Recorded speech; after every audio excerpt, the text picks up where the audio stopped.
Oke, kita ini. Saya juga tadi, saya juga dari kampus gitu, tapi beda. Artinya saya di sosial, tapi apa yang ibu jelaskan, saya pernah dengar. Cuma perlu kita identifikasi di mana intinya, di mana kendala persoalannya, dan kemudian apa kaitannya dengan tadi yang sudah dijelaskan oleh Ibu Ketua Komnas HAM, sehingga kami punya atau kita sama-sama artinya dari rapat ini apa yang bisa kita rekomendasikan gitu.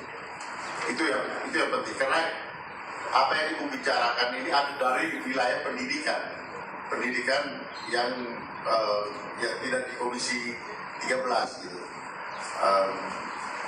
Sehingga dari rapat ini, dari pertemuan ini, apa yang bisa kita sampaikan untuk sebagai rekomendasi dari apa yang teman-teman sampaikan tadi. Saya kira izin Bapak Pimpinan. Oke, silakan. Sebelumnya perkenalkan, nama saya Fitri Kendede Hasibuan. Saya berasal dari Pekanbaru, dari Universitas Abdurrahman. Jadi begini Bapak, mengenai masalah kami ini adalah, saya ini adalah calon dokter. Kemarin kita sudah sering menghadap ya Pak, bukan pertama kalinya kita menghadap ke DPR RI. Sebelumnya sudah ada juga menghadap ke DPR Komisi 9, dan sebelumnya juga sudah dibahas Pak, tanggal 8 kemarin sudah dibahas antara Komisi 9 dengan Kemendikbud dan Kemenkes. Kami semua menyaksikan bahwa sekarang yang jadi permasalahan itu adalah Kemendikbud memberikan batasan masa studi kepada para reteker. Itu sekarang adalah titik permasalahannya. Permasalahan ini tidak akan sampai di sini jika tidak ada batas masa studi. Saya menyaksikan kolegium mengatakan bahwa mereka butuh dokter yang kuantitas dan kualitas nyata. Tapi mereka buat batas masa studi tanpa melihat inti-inti. Mereka mengglobalkan. Contohnya seperti saya. Sekalipun saya belum punya kesempatan ujian UKMPPD, Pak. Bagaimana saya bisa dikatakan dokter yang tidak kompeten? Saya satu kali pun belum bisa, Pak. Jadi sebenarnya batas masa studi ini tidak berlaku untuk orang yang sudah menyelesaikan profesi. Tidak berlaku. UKMPPD itu, ujian itu adalah syarat untuk kita bekerja sebagai dokter klinis. Dokter ini tidak perlu dibatasi, Bapak. Dokter ini tahu arah tujuan mereka kemana. Tahu mereka, Bapak. Kalau tidak, kami tidak akan sekolah 6 tahun, menghabiskan uang, pendidikan, biaya, semua itu mahal. Tidak semua anak sanggup sekolah dokter. IPK kedokteran sudah dites di awal semester. Bapak, jadi saya ceritakan ya Pak. Jadi dokter itu sangat sulit. Saya orang miskin, Pak. Bapak saya cuma PNS. Kami 6 orang bersaudara, 3 dokter. Kalau ditanya itu gimana prosesnya gitu Pak. Jadi tidak semua dokter juga berasal dari golongan orang kaya. Mengapa mereka buat batas masa studi tanpa melihat apa yang terjadi pada anak itu 5 tahun ini? Harusnya mereka lihat. Ada yang cuti karena uang. Tidak ada di kedokteran cuti karena mau refreshing. Tidak ada Pak. Di kedokteran hanya cuti karena tidak punya uang dan sakit. Kami sakit 1 minggu wajib cuti 6 bulan.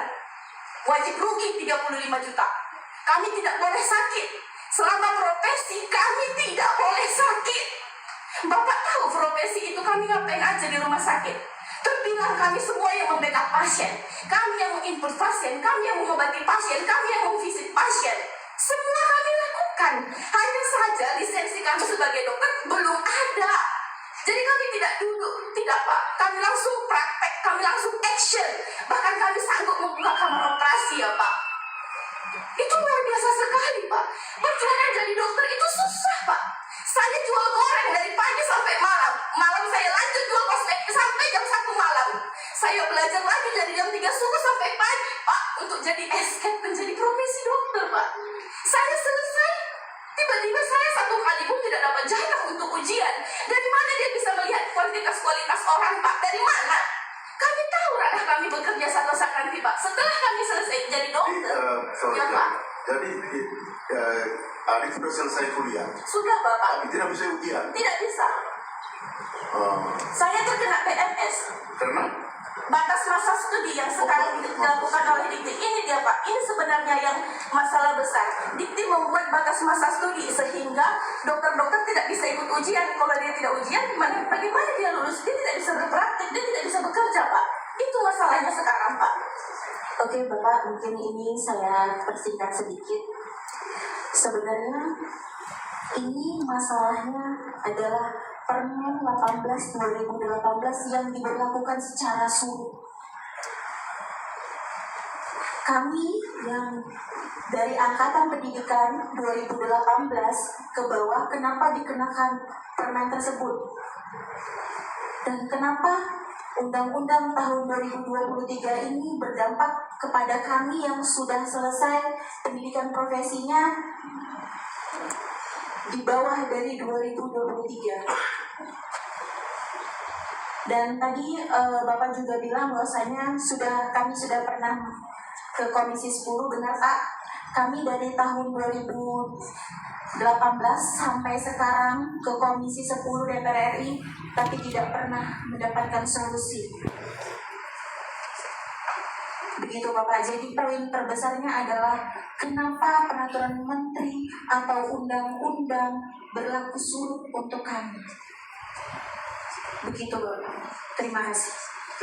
Bapak tambahan, jadi bagaimana untuk nasib yang sudah di DO ini Pak? Saya baru di DO 3 hari yang lalu.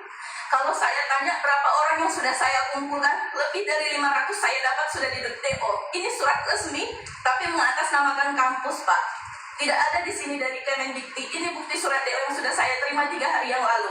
Setelah rapat antara Komisi 9 dengan Kemenrisdikti dan Kemenkes. Mereka sudah rapat Pak. Tapi ini hasilnya Pak. Saya masih di DO 3 hari yang lalu. Ini bekas teman saya 4 orang.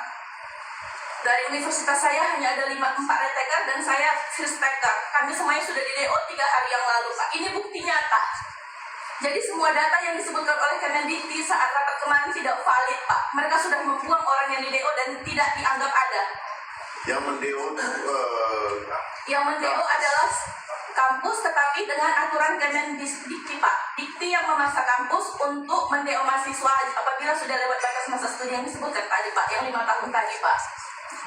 Jadi sudah bukan terancam lagi, sudah di DO. Baik, ada tambahan masukan dari teman-teman atau kepada dokter dulu. Pak dokter. Baik, terima kasih pimpinan dan rekan semua anggota Komisi 13 yang saya hormati.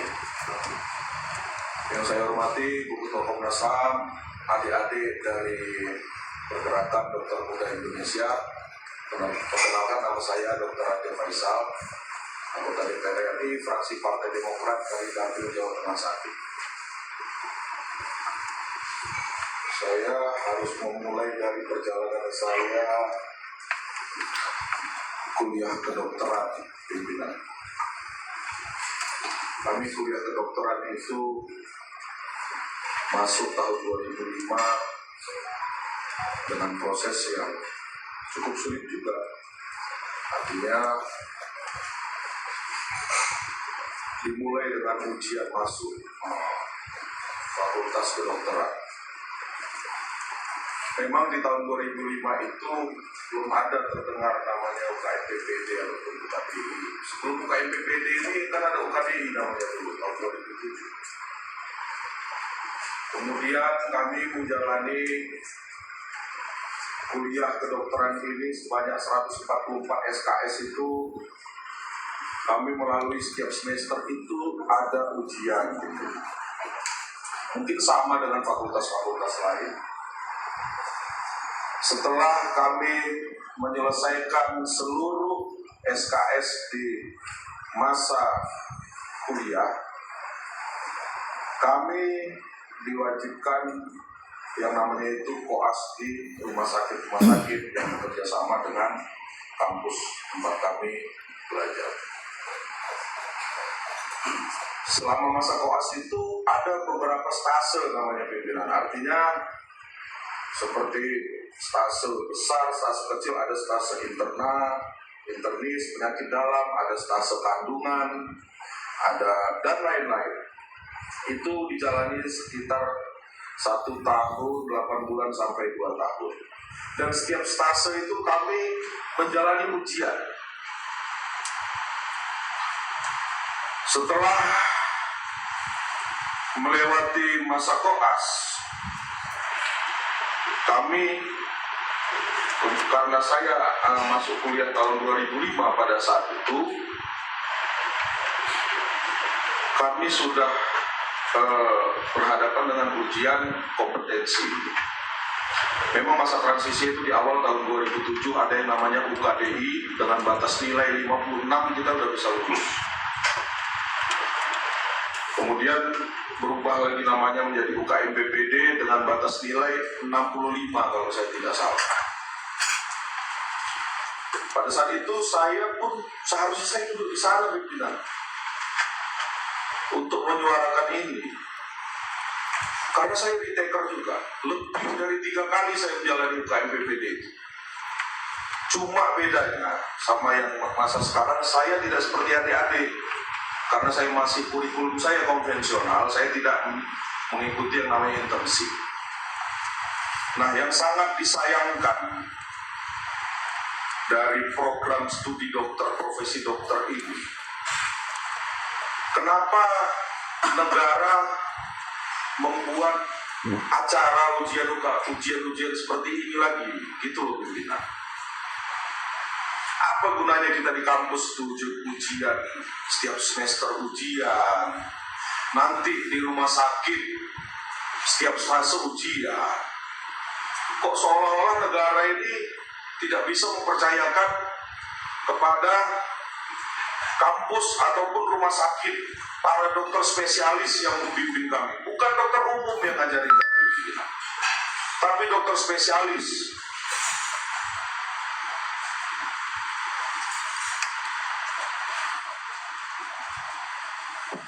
Kemudian di sini saya mengetahui lagi, baru tahu itu saya kalau memang ada BMS, batas masa studi. Alhamdulillah memang saya tidak ada melewati batas masa studi. Tetapi kan kasihan pimpinan. Mereka ini udah kuliah lama, cuma terjegal dengan aturan pemerintah yang membuat undang-undang Permen nomor 18 tahun 2018. Jadi kalau memang patokan untuk menjadi dokter adalah Permen nomor 18 tahun 2018, kenapa dia nggak bikin permen? Gak usah aja ada ujian selama kuliah itu. Ngapain lagi ujian mereka di koas? Setiap semester ujian. Kenapa? Kalau tentunya mereka bisa jadi dokter itu,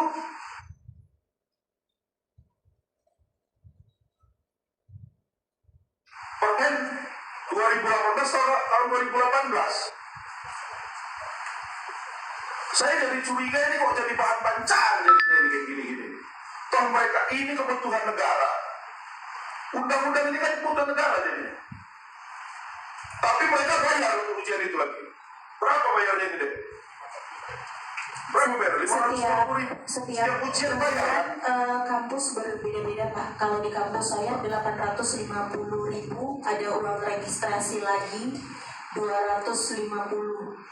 Bahkan kalau serkom mereka ini sudah mati selama 5 tahun, mereka diwajibkan. Ini kita berbicara yang sudah luluskan PPD ya. Kalau serkom kan selama 5 tahun kalau serkom tidak diperpanjang, dari KKI akan mengadakan ujian kompetensi ulang, bayar lagi. Jadi saya bingung, ini fungsinya apa sih ujian ini? Saya yakin orang ini selama dia koas, dia masih bisa menangani pasien. Benar kata adik tadi, bahkan sampai ruang operasi mereka. Saya yakin semua ini dokter-dokter muda yang belum lulus UKMPPD ini udah pernah megang pisau kan? Udah pernah megang jarum-jarum kan? Buat acting bisa kan? Jadi pimpinan, di sini saya mau mengusulkan kita panggil Kementerian Dikti bersama Komnas HAM untuk membicarakan kelanjutan apa yang diadukan oleh rekan-rekan sejawat saya, adik-adik saya. Karena sampai harus bayar uang kuliah itu kok kayaknya nggak manusiawi.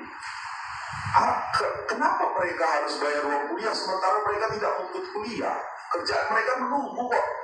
Setahun ada 4 kali ujian UKMPPD.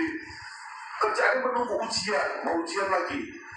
Nggak lulus, nunggu lagi ujian. Ngapain bayar uang kuliah? Memang saya dengar pimpinan, semakin banyak retaker turun untuk akreditasi kampus. Itulah, saya menduga, itulah makanya kenapa mereka ini harus suruh DO atau mengundurkan diri. Untuk kepentingan kampus juga mungkin, supaya kampusnya nggak turun akreditasinya. Jadi pimpinan, sekali lagi saya mengusulkan agar kita Komisi 13 memanggil kementerian terkait, khususnya Kemenristek Dikti, kemudian Komnas HAM, untuk menelaah lagi apa sih tujuan dari ujian ini. Itu dulu sementara pimpinan. Terima kasih. Wabillahi taufiq wal hidayah. Wassalamualaikum warahmatullahi wabarakatuh. Baik, terima kasih Pak Dr. Raja yang sekarang dokter politik ya.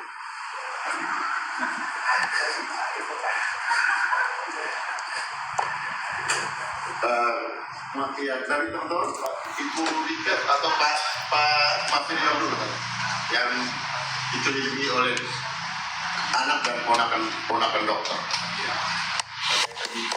Yang saya hormati pimpinan, anggota Komisi 13, Ketua Komnas HAM, adik-adik para dokter muda.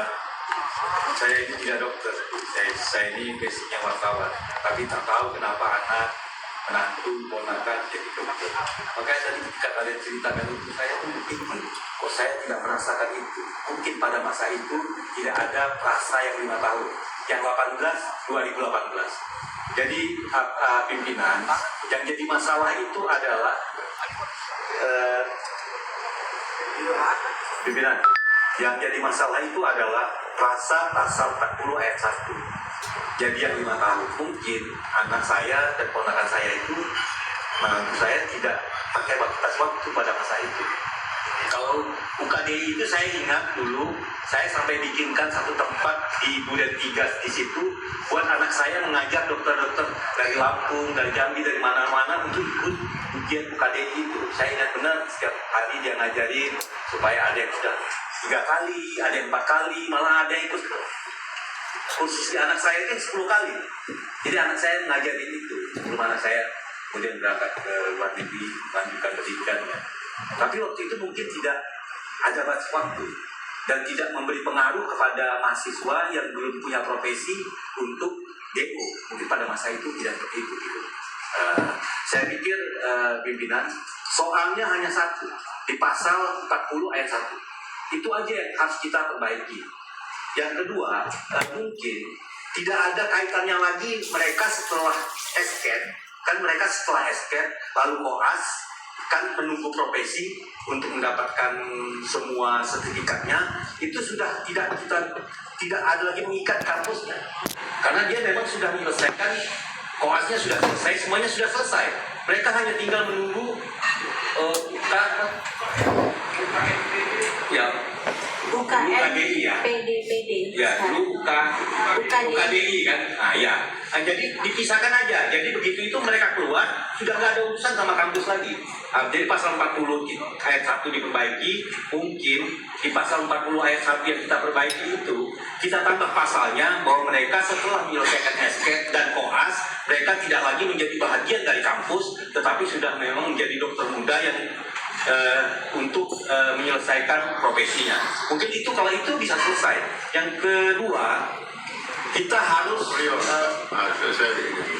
tapi kan untuk memperoleh untuk bisa dapat sertifikat profesi itu siapa yang memberikan? Nah, kalau sertifikat profesi kan mereka bisa Izin perguruan tinggi.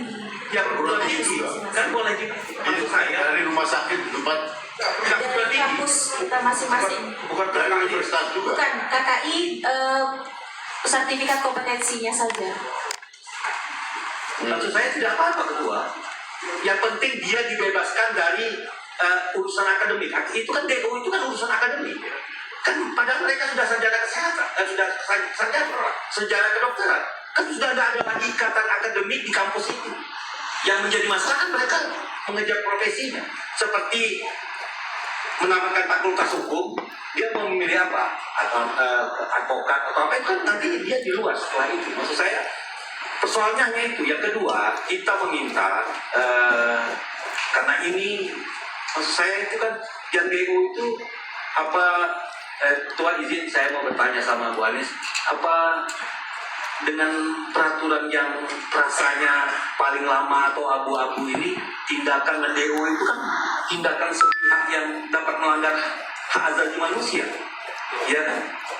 Nah kalau itu kita minta apa kita bersama-sama membuat ya apa namanya untuk mencabut semua yang di DO itu dicabut karena melanggar itu melanggar hak, karena mereka sudah menyelesaikan perkuliahannya secara akademis itu sudah selesai. Kenapa kampus mendemo-nya? Kan mereka sudah menyelesaikan semua kewajiban mereka sebagai mahasiswa. Mereka sudah selesai, sudah sarjana kedokteran. Kenapa mereka di DO? Nah itu menjadi persoalan kita, mungkin itu menjadi kajian kita. Jadi tidak sebenarnya. Saya hormati dari Pergerakan Dokter Muda Indonesia yang saya hormati,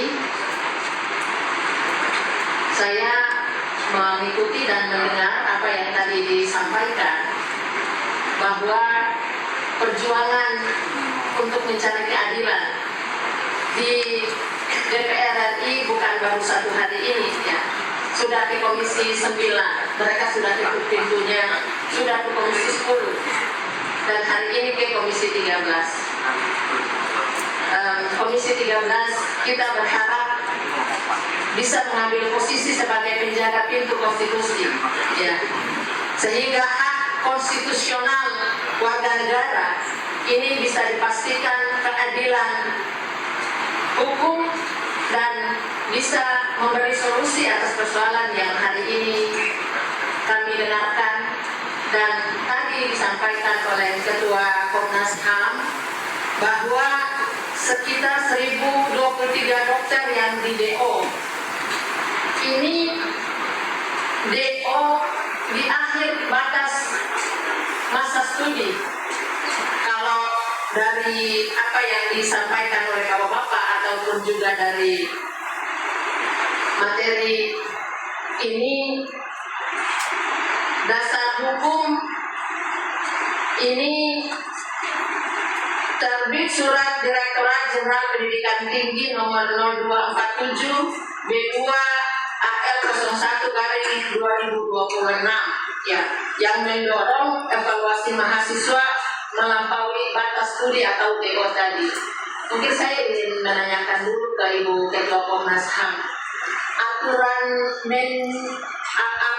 aturan Dirjen Dikti ini melanggar HAM atau tidak, Ibu?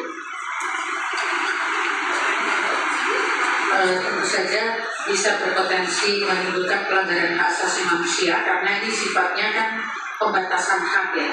Dalam prinsip hak asasi manusia, pembatasan hak itu harus diatur dengan undang-undang, jadi tidak boleh diatur dengan Oke, Pak Ketua, tadi saya langsung saja, jika ini melanggar HAM, maka sebagaimana saya sebutkan tadi Pak Ketua, sebagai penjaga pintu konstitusi di Komisi 13, saya mengusulkan beberapa poin-poin ya Pak Ketua. Yang pertama, meminta Komnas HAM melakukan kajian dan investigasi terhadap dugaan pelanggaran HAM dalam kebijakan penahanan ijazah dan ancaman DO.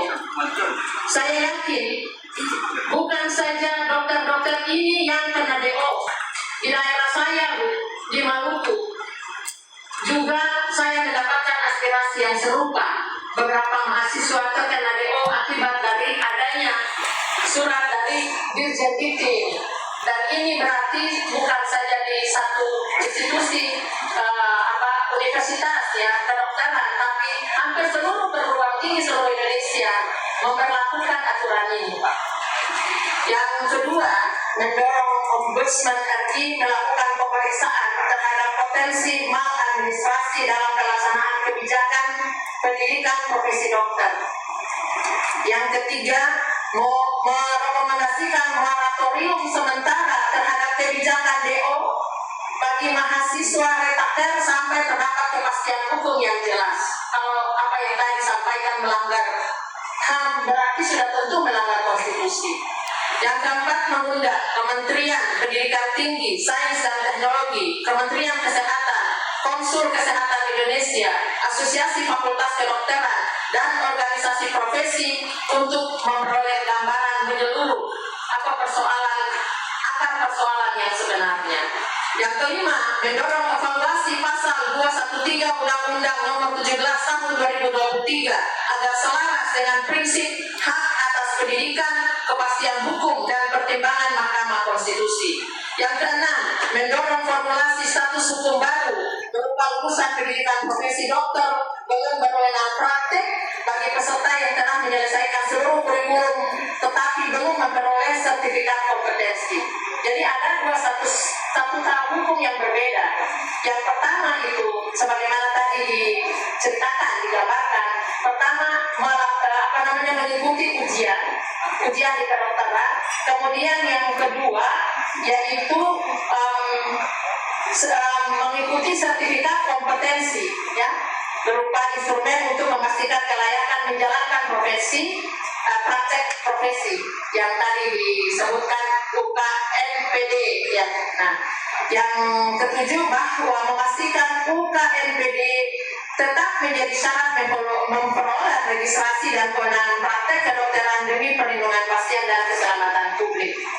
Nah, ini beberapa catatan yang saya sampaikan pada kesempatan rapat di siang hari ini. Terima kasih, saya kembalikan Pak Ketua. Assalamualaikum warahmatullahi wabarakatuh. Terima kasih Ibu Sakti.